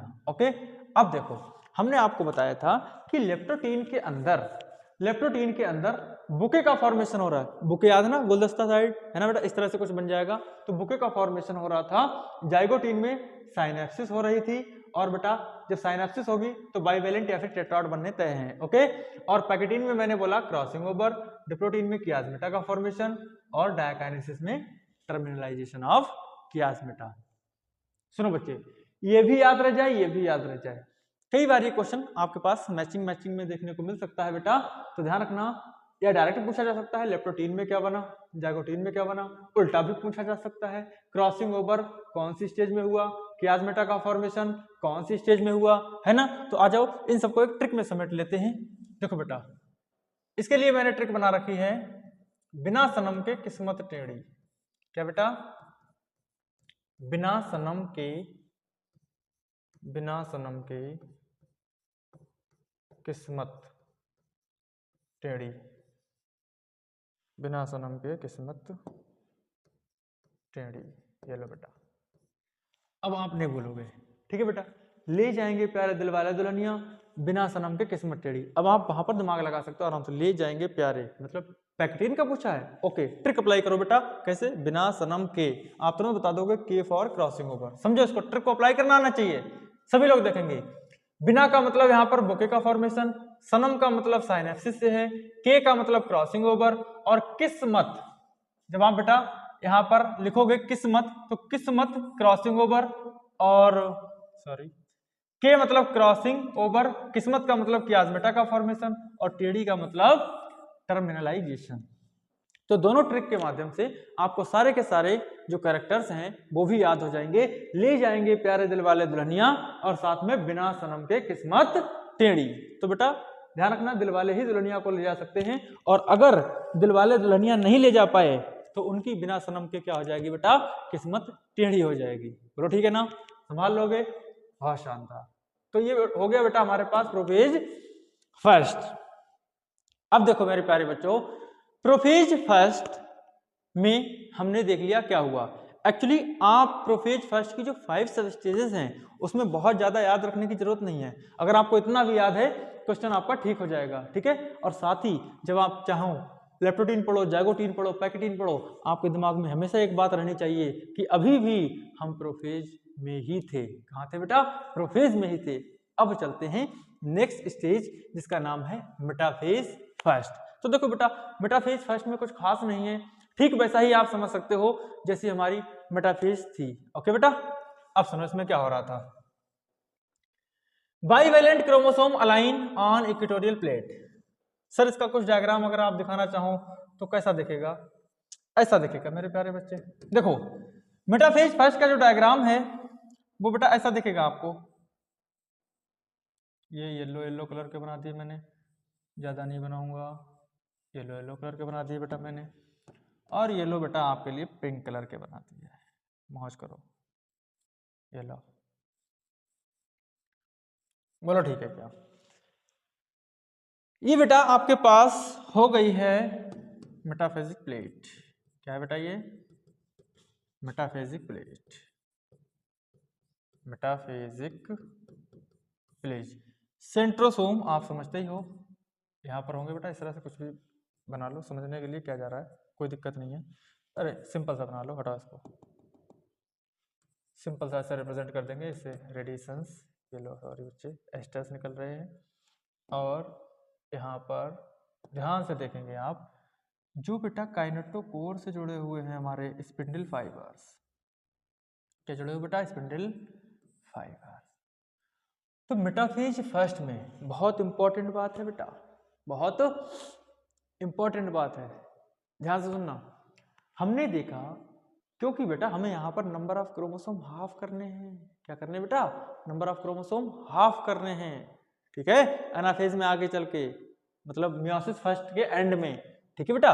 तो ध्यान रखना, ये और ये आपस में सिस्टर क्रोमेटिड, ये और ये आपस में सिस्टर क्रोमेटिड, ये और ये आपस में क्या है बेटा, जल्दी से बोल दो फटाफट, होमोलोगस क्रोमोसोम। ये दोनों आपस में क्या है बेटा, होमोलोगस क्रोमोसोम। आया समझ में, अब पढ़ो इसको, आराम से आ जाएगा बेटा। इन दोनों को ही तो मैंने बाइवेलेंट बोला था, बिल्कुल। Bivalent chromosome align on equatorial plate. तो बाइवेलेंट क्रोमोसोम आज हमारे आ चुके हैं कहां पर बेटा, इक्वेटोरियल प्लेट पर आ चुके हैं। Microtubule from opposite poles of spindle attach to pair of homologous chromosome. तो बेटा होमोलोगस क्रोमोसोम, होमोलोगस क्रोमोसोम से क्या अटैच्ड है, स्पिंडल फाइबर। तो ये हो गई हमारे पास मेटाफेज फर्स्ट। आप इसमें डायग्राम देख सकते हो मेटाफेज फर्स्ट के अंदर बेटा। यहां पर देखो आप, क्या है ये, सिस्टर क्रोमेटिड जुड़े हुए, ये एनसीईआरटी का डायग्राम है बेटा। ये भी सिस्टर क्रोमेटिड, और ये आपस में क्या है, दोनों होमोलोगस क्रोमोसोम। ओके बेटा, चलें आगे। देखो अब है हमारे पास एनाफेज फर्स्ट। क्या है बेटा, एनाफेज फर्स्ट। अब इसको समझो, बहुत इंपॉर्टेंट चीज है। एनाफेज फर्स्ट की सेल कुछ आपको इस तरह से दिखाई देगी बेटा, और याद करो हमने अभी पीछे ये डायग्राम बनाया था मेरे प्यारे बच्चों। इंपॉर्टेंट बात, जब मैं आपको पढ़ा रहा था माइटोसिस की एनाफेज, रिमेंबर बेटा, माइटोसिस की एनाफेज, तब हमने वहां पर आपको बताया था कि क्रोमोसोम की स्प्लिटिंग हो रही है, या मैं बोल सकता हूं सेंट्रोमियर की स्प्लिटिंग हो रही है। दोनों बातें सही है बेटा। मैं कहूं सेंट्रोमियर की स्प्लिटिंग हो रही है, क्रोमोसोम की स्प्लिटिंग हो रही है, एक ही बात। तो क्रोमोसोम या फिर सेंट्रोमियर की स्प्लिटिंग कहां हुई थी, एनाफेज में। एनाफेज फर्स्ट में होगी जी नहीं, एनाफेज फर्स्ट के अंदर आपको क्रोमोसोम या फिर सेंट्रोमियर की स्प्लिटिंग देखने को नहीं मिलेगी। ठीक है ना बच्चे? तो कहने का मतलब भाई अगर ये दोनों सिस्टर क्रोमेटिड अलग हो जाते तो मैं कहता कि सेंट्रोमियर की स्प्लिटिंग हुई है। यहां पर सेंट्रोमियर की स्प्लिटिंग नहीं होगी बेटा, सिर्फ और सिर्फ होमोलोगस क्रोमोसोम सेपरेट होंगे। अब देखो बेटा, ये जो स्पिंडल फाइबर है इनमें कॉन्स्ट्रिक्शंस होंगे, कॉन्स्ट्रिक्ट होंगे और अपनी अपनी तरफ को लेकर भाग जाएंगे। मतलब ये वाला जो आपको थ्रेड दिखाई दे रहा है, ये दोनों येलो कलर के क्रोमेटिड को लेकर भाग जाएगा, ये दोनों येलो कलर के क्रोमेटिड को लेकर भाग जाएगा, और ये इधर और ये इधर। अब देखो डायग्राम आपको क्लियर कट समझ में आ जाएगा। आप चाहो तो पहले इसमें देख सकते हो बेटा, इस क्रोमोसोम में कितने क्रोमेटिड? 2। इस क्रोमोसोम में भी कितना क्रोमेटिड? 2, है ना बेटा? कहने का मतलब ये दोनों रेड वाले ऊपर चले गए और ये दोनों रेड वाले नीचे आ गए, और ये इधर। ऐसे मैं आपको बना के दिखाता हूँ, ये लो। तो देखो बच्चे, चलो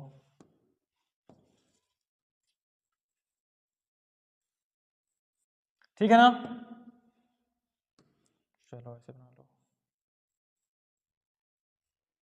ठीक है ना?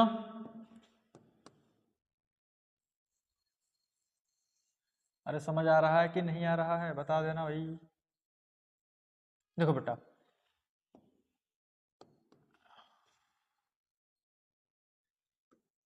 आसान भाषा में समझो, ठीक है ना बेटा? ये आपकी एनाफेज है, ध्यान रखना, मैं फिर से बोल रहा हूं, एनाफेज फर्स्ट में सेंट्रोमियर की स्प्लिटिंग नहीं हुई है। पढ़ो इसको, होमोलोगस क्रोमोसोम सेपरेट। तो ये और ये अभी पास में थे, ये और ये अभी पास में थे, तो होमोलोगस क्रोमोसोम की स्प्लिटिंग हुई है, मतलब होमोलोगस क्रोमोसोम अलग अलग हुए हैं, सेंट्रोमियर की स्प्लिटिंग नहीं हुई है। फिर से रिपीट कर रहा हूं मैं, इसीलिए होमोलोगस क्रोमोसोम अलग हुए हैं, सिस्टर क्रोमेटिड्स रिमेन्स एसोसिएटेड। मैंने बोला कि जो सिस्टर क्रोमेटिड्स हैं, वो अभी भी एक दूसरे से अटैच्ड हैं, वो अभी भी एक दूसरे से अटैच्ड हैं। इसका मतलब sir hence splitting of centromere does not take place in anaphase first. बहुत इंपॉर्टेंट बात है बेटा। अब देखो, कोई अगर आपसे पूछ ले सेंट्रोमियर की स्प्लिटिंग कहाँ कहाँ हुई है, तो एनाफेज में हुई है, एनाफेज फर्स्ट में नहीं हुई है, देन फर्दर कहाँ हुई है? एनाफेज सेकंड में हुई है। ओके बच्चे, चलो आगे। डायग्राम आपने देख लिया होगा, एनाफेज फर्स्ट। आगे चलो, लास्ट है बेटा टीलोफेज फर्स्ट। तो पहले टीलोफेज के कैरेक्टर याद करो, जो माइटोसिस वाला हमने पढ़ा था। टीलोफेज में क्या बताया था? न्यूक्लियर मेम्ब्रेन रीअपियर, है ना बेटा? तो कहने का मतलब यहाँ पर हमारे पास फिर से न्यूक्लियस आने लग गया होगा। सुनो बच्चे, मतलब न्यूक्लियर मेम्ब्रेन आने लग गई होगी। सुनो, न्यूक्लियर मेम्ब्रेन एंड न्यूक्लियोलस दोनों के दोनों क्या हो गए बेटा? रीअपियर हो गए हैं। Okay, cytokinesis occurs. साइटोकाइनेसिस, ये पहली साइटोकाइनेसिस है कि दूसरी साइटोकाइनेसिस? ये फर्स्ट साइटोकाइनेसिस है और फर्स्ट ही न्यूक्लियर डिवीजन है। ओके, मतलब फर्स्ट साइटोकाइनेसिस है और फर्स्ट ही कैरियोकाइनेसिस है। ओके, साइटोकाइनेसिस अकर्स और बनती है 2 haploid daughter cells, nuclei formed known as dyad of cell. Sir क्या मतलब है? देखो बच्चे, मैं आपको बता रहा हूं कि ये आपके पास क्या थी? Diploid cell. डिप्लॉयड सेल के अंदर मेरे प्यारे बच्चों यहां पर हुई थी आपके पास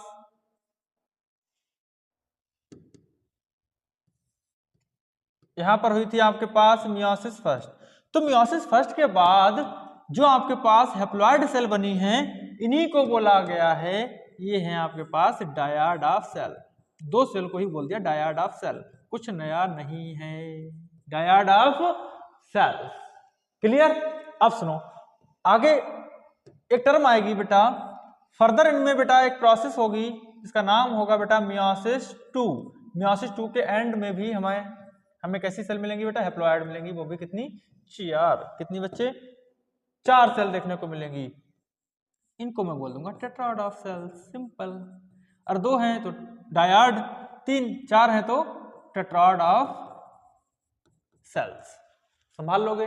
तो इस लाइन का यही मतलब है। Although in many cases chromosome do not undergo some dispersion, they do not reach the extreme extended state of interphase nucleus. देखो बेटा वो क्या कह रहे हैं कि जैसे ही टीलोफेज एंड होती है उसके बाद एक बहुत ही शॉर्ट स्टेज आती है जिसका नाम है इंटरकाइनेसिस। क्या आती है बेटा? इंटरकाइनेसिस। इंटरकाइनेसिस कुछ नहीं है, इंटरकाइनेसिस कुछ नहीं है सर, कुछ तो होती होगी। हाँ बेटा, आप डिफाइन कर सकते हो, it is the time interval between two meiosis. मतलब मियोसिस फर्स्ट और मियोसिस टू के बीच का जो टाइम इंटरवल है उसी को मैं कहता हूं इंटरकाइनेसिस। ठीक है ना, उसी की बात चल रही है। तो वो कह रहे हैं कि इंटरकाइनेसिस में इतना टाइम नहीं होता कि जो हमारा जेनेटिक मटेरियल है वो फिर से फुली एक्सटेंडेड फॉर्म में आ पाए, इससे पहले ही मियोसिस टू स्टार्ट हो जाती है। ठीक है ना, चले आगे। देखो ये टीलोफेज देख ली होगी आपने, न्यूक्लियर मेम्ब्रेन फिर से आ चुकी है और बेटा हमारे पास यहाँ पर फिर से हमारे पास बन चुके हैं दो हैप्लॉइड सेल, और इन्हीं को मैंने बोला है ये है बेटा आपके पास डायड ऑफ सेल। क्या है बेटा? ये डायड ऑफ सेल। बोलो कोई दिक्कत वाली बात नहीं होनी चाहिए। चलें आगे, क्या आ जाओ। Interkinesis stage between two meiotic division, मतलब meiosis first and meiosis two के बीच का टाइम गैप है बेटा।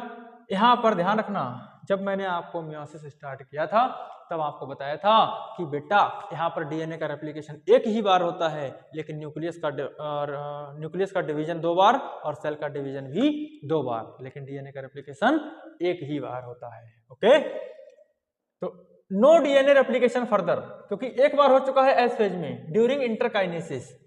जनरली बहुत ही छोटी होती है। Preparation of meiosis two occurs during interkinesis. तो मियोसिस फर्स्ट खत्म हुआ है और मियोसिस टू की तुरंत तैयारी चला दी जाती है, दैट इज इंटरकाइनेसिस के अंदर। It is followed by prophase 2। अब ये किसमें आ गई? हम बात करेंगे इसकी मियोसिस 2। तो देखो यहाँ पर कितनी प्यारी बात लिखी हुई है कि बेटा initiation of immediately after cytokinesis. जैसे ही बेटा साइटोकाइनेसिस हुआ है, किसका? फर्स्ट साइटोकाइनेसिस हुआ है, इमीडिएटली मियोसिस टू स्टार्ट हो गई है। Usually before chromosomes have fully elongated, इससे पहले कि क्रोमोसोम का फिर से फुल्ली इलांगेशन हो जाए उससे पहले ही मियोसिस टू आपके पास स्टार्ट हो चुकी है। तो meiosis two resembles a normal mitosis. Meiosis two बिल्कुल किसकी तरह दिखाई दे रही है हमको, या मैं कह दूं मियोसिस टू बिल्कुल किसकी तरह काम करने वाली है? माइटोसिस की तरह काम करने वाली है। बोलो ठीक है ना। चलो इसमें भी वही सारी की सारी स्टेज देखेंगे हम लोग। कौन कौन सी बेटा? Prophase, metaphase, anaphase, telophase. बोलो ठीक है ना। अब देखो मेरे प्यारे बच्चों, मैंने आपको स्टार्टिंग में ही बता दिया था कि जो मियोसिस फर्स्ट है आपके पास, जो मियोसिस फर्स्ट है वो तो कैसी थी बेटा? हेट्रोट्रिपिक डिवीजन। हेट्रोट्रिपिक क्यों बोला था? 2n से n हो गया था। लेकिन मियोसिस फर्स्ट के बाद हमारे पास हैप्लॉइड सेल आ गई, और हैप्लॉइड से फर्दर मियोसिस 2 के बाद क्या मिलेंगी? Haploid, that is homotypic division. ठीक है, मतलब मियोसिस फर्स्ट के जो बाद बनी है सेल और मियोसिस 2 के जो बाद बनेंगी, इनमें दोनों में नंबर ऑफ क्रोमोसोम होंगे सेम, दैट इज दोनों की दोनों हैप्लॉइड होंगी। संभाल लोगे। चलें आगे, आ जाओ। Prophase 2, chromosome again becomes compact. Chromosome फिर से क्या होने लग गया बेटा? कॉम्पैक्शन उनमें होने लग गया। न्यूक्लियर मेम्ब्रेन फिर से खत्म होने लग गई। सिंपल सी बात है, देख सकते हो आप लोग प्रोफेज सेकंड में। ठीक है बेटा, क्रोमोसोम का फिर से कॉम्पैक्शन स्टार्ट हो गया, न्यूक्लियर मेम्ब्रेन खत्म हो चुकी है, मेटाफेज आ जाएगी। अब ध्यान रखना, मेटाफेज को आप जानते हो इक्वेटोरियल प्लेट पर आ गई, लेकिन इंपॉर्टेंट बात क्या है कि एनाफेज सेकंड के दौरान आप देखो बेटा ये दोनों के दोनों कैसे हैं? सिस्टर क्रोमेटिड, और सिस्टर क्रोमेटिड बेटा जुड़े रहते हैं एक ही सेंट्रोमियर से, और अब यहाँ पर होने वाली है सेंट्रोमियर की स्प्लिटिंग। बहुत शानदार क्वेश्चन है बेटा। सेंट्रोमियर की स्प्लिटिंग सिर्फ 2 ही जगह होती है, या तो एनाफेज में या फिर एनाफेज सेकंड के अंदर। बोलो ठीक है ना। चलो टीलोफेज के एंड में 2 सेल फिर से बन जाएंगी। सुनो, मेटाफेज सिंपल सा है बेटा, बिल्कुल। Chromosome align at equator, chromosome equator पर आ गया बेटा। Microtubule from opposite pole of spindle attaches to kinetochore of sister chromatid. Sir difference क्या है यहाँ पर? देखो बेटा, देखो बच्चे, मेटाफेज सेकंड में मैं इसे बना के दिखा सकता हूँ। मेटाफेज सेकंड के अंदर जो काइनेटोकोर अटैच्ड हैं वो सिस्टर क्रोमेटिड, जो स्पिंडल फाइबर अटैच्ड हैं वो सिस्टर क्रोमेटिड से अटैच हैं। लेकिन याद करो मेटाफेज फर्स्ट में क्या था, मेटाफेज फर्स्ट की कैसी सेल थी बेटा, वहां पर होमोलोगस क्रोमोसोम से अटैच थे। ये डिफरेंस है मेटाफेज फर्स्ट और मेटाफेज सेकंड में। तो मेटाफेज सेकंड में सिस्टर क्रोमेटिड से स्पिंडल फाइबर अटैच्ड हैं और वहां पर बेटा क्या था, इस तरह से बाइवेलेंट था ना, है ना। तो ये आपस में क्या थे बेटा, होमोलोगस क्रोमोसोम। क्या थे बेटा, होमोलोगस क्रोमोसोम। संभाल लोगे, आसान है। आगे देखो, anaphase 2 simultaneous splitting of centromere. देखो कितनी बढ़िया बात लिखी है यहाँ पर, स्प्लिटिंग ऑफ सेंट्रोमियर। तो या तो हमें मिली थी एनाफेज में और फिर एनाफेज 2 में, of each chromosome which was holding sister chromatid. तो जो सेंट्रोमियर था सिस्टर क्रोमेटिड को होल्ड किए हुए था, उसकी हो जाएगी स्प्लिटिंग और एक क्रोमोसोम के दोनों क्रोमेटिड्स अपने अलग अलग पोल पर चले जाएंगे। बोलो ठीक है ना। Chromatid move to opposite pole by shortening of microtubules attach to kinetochore. तो जो स्पिंडल फाइबर है, माइक्रोट्यूब्यूल्स हैं, उनमें शॉर्टनिंग होने लगेगी, मतलब वो टेंशन क्रिएट करेंगे और अपने अपने पोल की तरफ लेकर चले जाएंगे। किसको, सिस्टर क्रोमेटिड को। Important word, not homologous chromosome, that is sister chromatid को लेकर चले जाएंगे। टेलोफेज 2 लास्ट है बेटा, two groups of chromosome one again get enclosed bye nuclear envelope. ठीक है बेटा, मतलब टेलोफेज स्टेज में हम सबको पता है न्यूक्लियर मेम्ब्रेन का फिर से क्या होने लग जाता है बेटा, रीअपीयरेंस होने लग जाता है। तो cytokinesis occurs and 4 haploid daughter cells nuclei are formed known as tetrad of cells. क्या बोला बेटा, टेट्राड ऑफ सेल्स। क्या होती है टेट्राड ऑफ सेल, क्या होती है डायड ऑफ सेल, आपको बता दिया है। ये बेटा 4 सेल बन गई हैं, इन्हीं को मैंने बोल दिया है टेट्राड ऑफ सेल। क्या बोलते हैं बेटा, टेट्राड ऑफ सेल। ये काफी हमने फास्टली इसको करने की कोशिश की गई है ना बेटा। तो आई होप आपको ये मियोसिस समझ में आ गया होगा। मोरल ऑफ द स्टोरी ये है कि बेटा मेन जो इसमें याद रखने वाली चीजें थी वो थी प्रोफेज फर्स्ट के अंदर। प्रोफेज फर्स्ट में लेप्टोटीन, जाइगोटीन, पैकेटीन में कौन कौन सी स्टेप्स में क्या क्या होता है, और वो हमने सारा का सारा ट्रिक के जरिए समेट दिया है। और दूसरी इंपॉर्टेंट बात निकली थी कि सेंट्रोमियर की स्प्लिटिंग कहाँ हुई, होमोलोगस क्रोमोसोम से कब बाइंड थे हमारे स्पिंडल फाइबर्स, और सिस्टर क्रोमेटिड से कब बाइंड थे। बस कुछ एक बातों का ध्यान रख लो, बहुत आसान चैप्टर लगेगा आपको। बोलो ठीक है ना, संभाल लोगे, बहुत शानदार। चलें आगे। तो जैसे हमने माइटोसिस को पढ़ा था, माइटोसिस में बात की कि भाई जो माइटोसिस है वो कर ही क्यों रहे हैं, उसका क्या बेनिफिट है, क्या सिग्निफिकेंस है। ऐसे ही हम मियोसिस का सिग्निफिकेंस देखने जा रहे हैं। ओके बेटा, आसान ही है, सुन लेंगे। Significance of mitosis. तो सबसे पहली सी बात क्या है बेटा, आपने देखा कि प्रोफेज फर्स्ट के दौरान वहां पर हमने देखा क्रॉसिंग ओवर हुई थी। क्या हुआ था बेटा, क्रॉसिंग ओवर। क्रॉसिंग ओवर किसमें हुई थी, between non sister chromatids and homologous chromosome. तो बताओ आप, जब मैंने बोला कि अगर इस वाली फिंगर को काटें, इसको काटें, इसका आगे वाला पोर्शन इस पे चिपका दें, इसका इस पे चिपका दें, तो बताओ बेटा क्या सेम रह जाएगा या डिफरेंट हो जाएगा, डिफरेंट हो जाएगा ना। मतलब जेनेटिक वेरिएबिलिटी देखने को मिलेगी, नहीं मिलेगी, बिल्कुल देखने को मिलेगी। इसीलिए आपने एक लाइन पढ़ी होगी कि सेक्सुअली रिप्रोड्यूसिंग ऑर्गेनिज्म के अंदर वेरिएबिलिटी ज़्यादा देखने को मिलती है, मतलब वेरिएशन ज़्यादा होते हैं, चेंजेस ज़्यादा आते हैं, मतलब इवोल्यूशन हो सकता है। बोलो ठीक है ना, चलो आगे। Increase genetic variability in population. तो बेटा पॉपुलेशन में मियोसिस की वजह से ही जेनेटिक वेरिएबिलिटी देखने को मिलती है। साथ ही क्या है बेटा, conservation of specific chromosome number in each species during sexual reproduction. देखो कंजर्वेशन का मतलब होता है नंबर ऑफ क्रोमोसोम सेम रह जाने। ठीक है बेटा, हम लोगों के पेरेंट्स में भी 46 थे, हम में भी 46 हैं, नेक्स्ट जनरेशन आएगी उसमें भी नंबर ऑफ क्रोमोसोम सेम ही रहने वाले हैं। अगर सोचो ये मियोसिस नहीं होती, अगर ये मियोसिस नहीं हुई होती तब तो गड़बड़ हो जाती बेटा, है ना। देखो बेटा 46 क्रोमोसोम मेल, 46 क्रोमोसोम फीमेल, और अगर इनके बीच मियोसिस ना होती, इनका जो बेबी आने वाला होता फिर तो वो 92 वाला आता बेटा, है ना, जो कि गलत हो जाता। ऐसा होता है क्या? ऐसा नहीं होता है, ऐसा नहीं होता है, ठीक है ना बेटा, ऐसा नहीं होता है, ऐसा नहीं होता है। संभाल लोगे, कोई दिक्कत वाली बात नहीं होनी चाहिए, ठीक है ना बेटा। तो ऐसा नहीं होता है, इसीलिए नंबर ऑफ क्रोमोसोम क्या रह जाते हैं, सेम रह जाते हैं ड्यू टू मियोसिस। तो गैमीट फॉर्मेशन के टाइम पर डिप्लॉयड ऑर्गेनिज्म में मियोसिस होना बहुत जरूरी है, ठीक है ना। चलें आगे, आ जाओ। चैप्टर अपनी सांसें गिन रहा है, कभी भी आपके बीच खबर आ सकती है कि ये चैप्टर हमारे बीच नहीं रहा। तो difference between mitosis and meiosis वैसे तो समझ आ गया होगा, लेकिन थोड़ी सी बातें कर लेते हैं। माइटोसिस आपको पता है कहाँ होती है, नॉर्मल सेल मतलब सोमेटिक सेल मतलब सर जनरली डिप्लॉयड में देखने को मिलती है, but also can be in haploid cell. Mitosis occurs in both haploid and diploid cell, और एंड प्रोडक्ट हमको मिलते हैं बेटा दो डॉटर सेल, मतलब एक पेरेंट सेल से दो डॉटर सेल मिलती हैं। और माइटोसिस में एज इट इज, क्योंकि जेनेटिक मटेरियल एग्जैक्टली सेम रहता है, नंबर ऑफ क्रोमोसोम सेम रहते हैं, वहां कोई क्रॉसिंग ओवर की हमने बात नहीं की, तो वेरिएशंस भी नहीं आएंगे, वेरिएशन नहीं आएंगे, इवोल्यूशन के भी चांसेस इसमें कम हैं। नंबर ऑफ क्रोमोसोम सेम रह जाते हैं हर डॉटर सेल के अंदर। डॉटर सेल्स जनरली आइडेंटिकल होती हैं, जेनेटिकली कैसी बेटा, आइडेंटिकल होती है, ठीक है ना।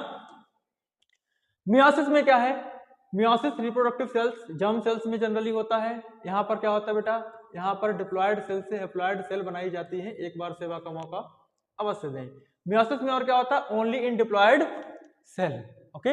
इनकी रेस्ट्रिक्शंस है, इनकी रेस्ट्रिक्शन है कि बेटा मियोसिस अगर आपको करवानी है तो आपको डिप्लॉयड सेल लानी पड़ेगी, और एंड में मिलती है हमको 4 डॉटर सेल, और चारों डॉटर सेल का मैंने बताया कि जेनेटिक मटेरियल एक दूसरे से डिफरेंट होता है, इवन पेरेंट सेल से भी डिफरेंट होता है, बोलो ठीक है क्या। तो वेरिएशन यहाँ पर देखने को मिलेंगे। नंबर ऑफ क्रोमोसोम रिड्यूस हो जाते हैं, हाफ हो जाते हैं हर डॉटर सेल के अंदर, और daughter cells are genetically dissimilar, बहुत इंपॉर्टेंट बात है, daughter cells are genetically dissimilar and also dissimilar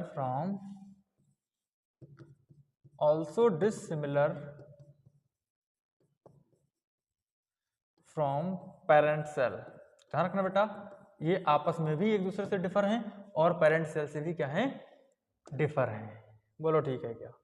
संभाल लोगे बेटा, बहुत शानदार।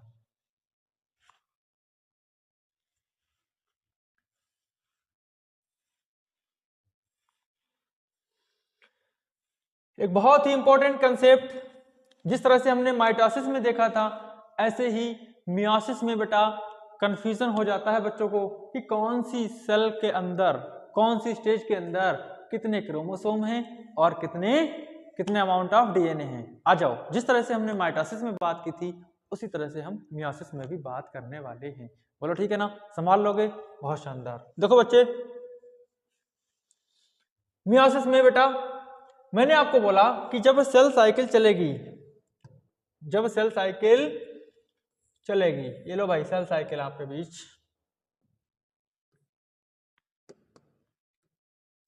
G1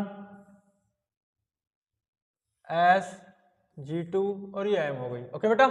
तो यहां पर ये आपके पास G1 S G2 और ये बेटा M में भी मैंने आपको बताया था कि यहां पर prophase first, metaphase first, anaphase first, telophase first, and यहां पर फर्दर आ जाएगी आपके पास एक छोटी सी स्टेज जिसको मैंने बोला था इंटरकाइनेसिस।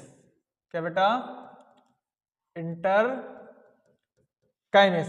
और फर्दर हमने बात की थी कि फिर से आ जाएगी बेटा prophase second, metaphase second, anaphase second, sorry, और टीलोफेज सेकेंड। तो हम यहाँ पर एक्चुअली ये देखने वाले हैं कि G1 S G2 और इन सब में नंबर ऑफ क्रोमोसोम और number of amount of DNA क्या रहने वाला है। ये लास्ट कंसेप्ट है इस चैप्टर का, बड़े ध्यान से सुनना। Concept will be at your finger tips. सुन लो प्यारे बच्चों। तो देखो मैंने आपको बताया था कि मियोसिस में हमारे पास G1 S G2 तक तो बिल्कुल एग्जैक्टली सेम रहता है। ओके, अब सुनो आगे।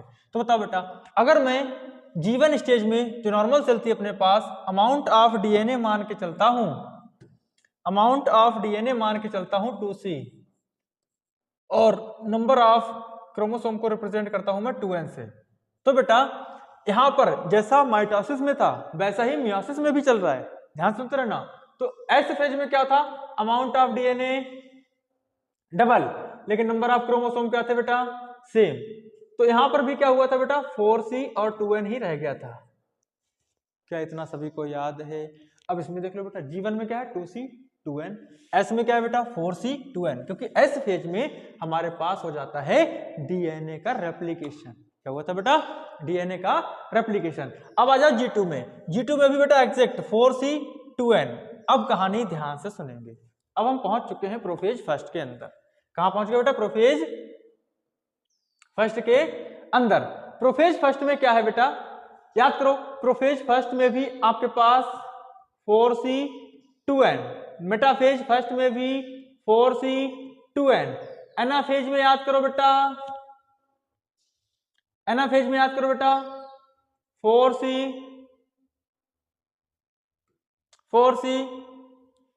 4N होना चाहिए। एनाफेज में बेटा क्या करोगे, हाँ ध्यान रखना, यहां पर 4C 2N कैसे आ गया, 2N। इंपॉर्टेंट बात यहां पर मैं आपको बता रहा हूं कि जब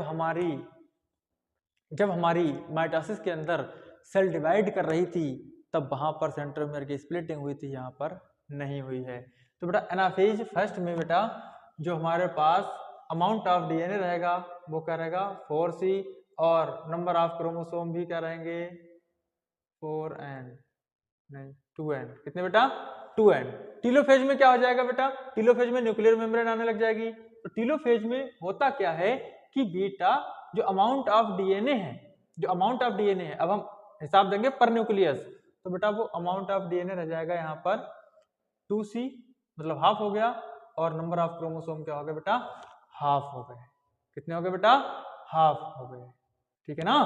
तो यहाँ पर स्प्लिटिंग नहीं हुई। जनरली अगर हमारे पास माइटोसिस होती तो मैं एनाफेज में ये 2N से कितना लिख देता 4N, लेकिन यहाँ पर तो सेंट्रोमियर की स्प्लिटिंग ही नहीं हुई है, नंबर ऑफ क्रोमोसोम सेम है। याद रखना बेटा, मेटाफेज फर्स्ट और एनाफेज फर्स्ट में नंबर ऑफ क्रोमोसोम क्या है, सेम है। क्यों सेम है, इसका रीजन आप बता देना। देखो बच्चे, एनाफेज में क्या हुआ था, सेंट्रोमियर की स्प्लिटिंग हुई थी, इसलिए मैंने एक क्रोमेटिड को एक क्रोमोसोम मान लिया था, एक क्रोमेटिड को एक क्रोमोसोम मान लिया था। लेकिन यहाँ तो स्प्लिटिंग हुई ही नहीं, अभी भी अटैच्ड है, ठीक है ना बच्चे। सुनो, इसीलिए डीएनए का अमाउंट तो 4C और 2N, लेकिन जो टीलोफेज स्टेज में होता है, टीलोफेज स्टेज में आप ध्यान करो, न्यूक्लियर मेम्ब्रेन आ गई थी, न्यूक्लियर मेम्ब्रेन आ गई थी, तो बेटा अलग अलग पोल पर अपने लेकर भाग गए थे। मैं ऐसे बनाता हूँ सेल को, रुको, मैं इस तरह से तो कोई सेल बना दूं, कोई मसला तो नहीं होना चाहिए बेटा। मान लो पहले पूरी सेल में एनाफेज में ऐसी थी, एनाफेज में बेटा लो बना के दिखाई देता हूं आपको, देखो सुन लो एक बार। एनाफेज में मैं एक ही बनाऊंगा, इस तरह से था बेटा, है ना। एनाफेज में इस तरह था, ये ऊपर चले गए थे, ये नीचे आ गए थे, मतलब सेंट्रोमियर की स्प्लिटिंग नहीं हुई थी, इसीलिए नंबर ऑफ क्रोमोसोम क्या है, सेम। अब देखो ये रेड वाले जो है बेटा, रेड वाले जो हैं वो इसमें है, और जो येलो वाले हैं बेटा वो इसमें आ गए। सिंपल सी बात है। अब बताओ पर सेल अगर मैं बात करता तो बताओ बेटा, अमाउंट ऑफ डीएनए तो सेम ही था, एनाफेज में अमाउंट ऑफ डीएनए अभी भी सेम है, लेकिन यहाँ पर न्यूक्लियर मेम्ब्रेन आ गई ना बेटा, तो अमाउंट ऑफ डीएनए पर न्यूक्लियस देंगे। अभी तक इस सेल में कितना था 4C, एनाफेज में कितना था, ये एनाफेज की सेल है बेटा, ये टीलोफेज की है, तो एनाफेज में कितना था डीएनए 4C, और टीलोफेज में कितना हो गया बेटा 2C। 2C क्यों बोला, समझ आना चाहिए, 2C क्यों बोला, हम आंसर दे रहे हैं यहाँ पर बेटा पर न्यूक्लियस। कैसे दे रहे हैं बेटा, पर न्यूक्लियस दे रहे हैं, ये लिख रखा मैंने, संभाल लोगे, कोई दिक्कत वाली बात नहीं होनी चाहिए। चलें आगे, आ जाओ। आफ्टर साइटोकाइनेसिस हो गई, साइटोकाइनेसिस के बाद जो 2 सेल मिली हमको वो 2C और N वाली मिली। कौन सी बेटा? टीलोफेज के बाद हमको कौन सी मिली? ऐसी सेल जिनमें अमाउंट ऑफ डीएनए अभी भी कैसा है? पहले जैसा, जीवन की तरह, लेकिन नंबर ऑफ क्रोमोसोम हाफ हो गए थे। तभी मैंने बताया था टीलोफेज के बाद जो सेल बनती है बेटा उनमें नंबर ऑफ क्रोमोसोम क्या हो जाते हैं? हाफ हो जाते हैं। ओके, आगे पढ़ो। अब जीवन after meiosis first DNA same रहता है। इंपॉर्टेंट बात ध्यान रखना बेटा, मियोसिस फर्स्ट के बाद डीएनए सेम रहता है, डीएनए सेम रहता है, but number of chromosome gate half. Number of chromosome कितना हो जाते हैं बेटा? हाफ हो जाते हैं। ये क्रोमोसोम इधर भाग गया, उधर होना चाहिए, कोई बात नहीं। फिर से हमारा जो इंटरकाइनेसिस चलेगा उसमें भी G1 G2 G1 S G2 उसको छोड़ दो आप, है ना बेटा। सीधे प्रोफेज पर आ जाते हैं। Prophase 2, metaphase 2, anaphase 2, telophase 2। Prophase 2 में क्या है बेटा? आप याद करो, पहले मैं बना देता हूं आपके लिए, ये लो छोटी छोटी सी सेल बना देता हूं ताकि आपको समझ में आ जाए।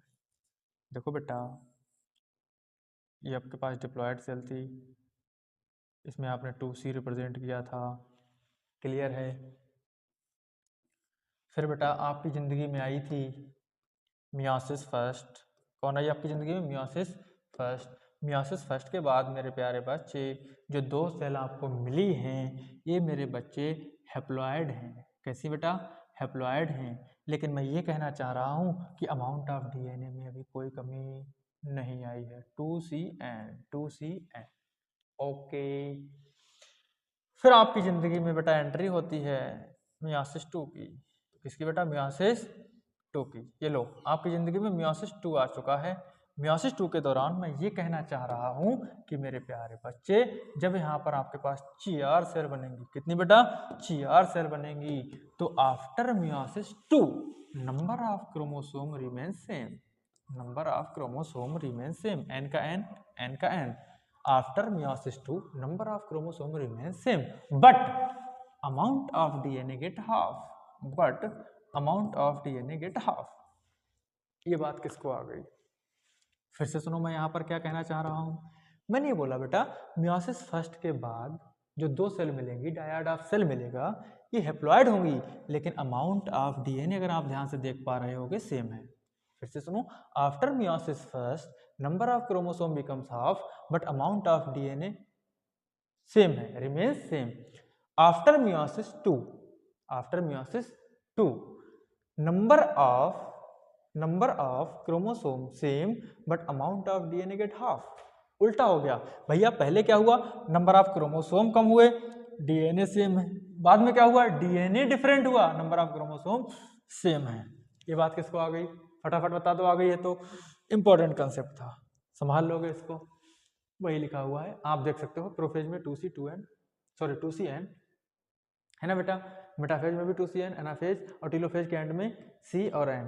मतलब मियोसिस के एंड होते होते हमारे पास जो डीएनए है उसका भी अमाउंट हाफ हो जाता है, और नंबर ऑफ क्रोमोसोम तो हाफ मियोसिस फर्स्ट के बाद ही हो गए थे। बोलो ठीक है क्या? संभाल लोगे इतना? इतना ही था बेटा, ठीक है ना? संभाल लोगे? ये वो बातें लिखी हुई है जो आपको पहले से ही बताई जा चुकी हैं कि बेटा after cytokinesis 2 after meiosis 2 number of chromosome same. चलो कोई नहीं, ये हमने पहली बात कर ली थी। इसमें वो बातें लिखी हैं कि बेटा कब नंबर ऑफ क्रोमोसोम सेम रह जाते हैं, कब अमाउंट ऑफ डीएनए सेम रह जाता है। तो आई होप आपको ये चैप्टर क्लियर हो गया होगा, है ना प्यारे बच्चों? आप सभी ने देख लिया होगा, और आप इसको देखें। अगर फिर भी कोई डाउट आए तो आप हमें बता सकते हैं, ठीक है? और हो सकता है अगर आप इस पर अच्छा रिस्पॉन्स करते हैं तो नेक्स्ट लेक्चर में इस चैप्टर के मैं बहुत सारे क्वेश्चंस करवा दूंगा। बोलो ठीक है ना? तब तक के लिए बाय बाय। थैंक यू बच्चों।